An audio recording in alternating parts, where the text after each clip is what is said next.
បញ្ហារលាកតម្រងនោមរលាកថ្លោកនោមនិងបញ្ហាក្លៀនខ្សោយក្លៀនចាគឺកំពុងតែ viral ខ្លាំងមែនតើបងណាទីមួយនោះគឺកត្តាចំណីអាហាររបបចំណីអាហារចានិយាយរួមទៅគឺបើយើងញ៉ាំចូលទៅចាអូខេកត្តាទី2នេះគឺដោយសារតែបងឆ្លងរបបមេរោគចាជីស្រួលស្ដាប់ទៅនោះបញ្ហាតាមរោគនឹងឯងចា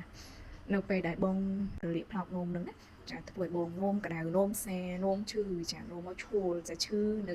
ក្នុងរំរងនោមរបស់យើងចាគឺនៅបង្ហូរនោមរបស់យើងចានោមម្ដងសឹងចេញទឹកភ្នែកចាពេលខ្លះនោមមករលាកខ្លាំងនោះគឺនោមមកចេញមកទាំងឈាមនៃជំងឺខ្ទុះដោយសារវាបង្កជាដំបៅផ្សេងៗចាជាសញ្ញា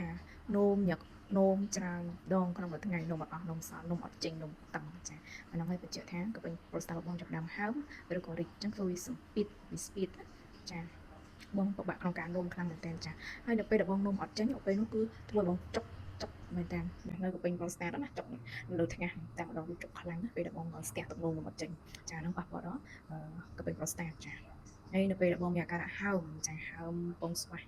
ឈឺចុកនៅពងស្វាស់ហ្នឹងតែម្ដងណាអាហ្នឹងគឺមេរោគធ្វើទុកនៅតំបន់ពងស្វាស់បងហើយចា